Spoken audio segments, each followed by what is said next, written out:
আমি মোমো খাচ্ছি, তো মোমোটা খাই আর তোমরা দেখো কেমন স্টিম মোমো।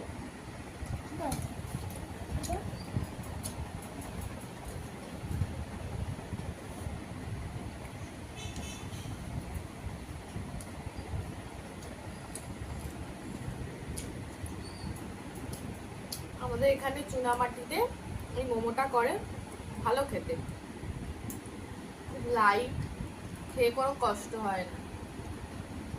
সসটা ভালো না, সসটা ঘরে আমাদের ছিল সেই সস, ভালো লাগছে।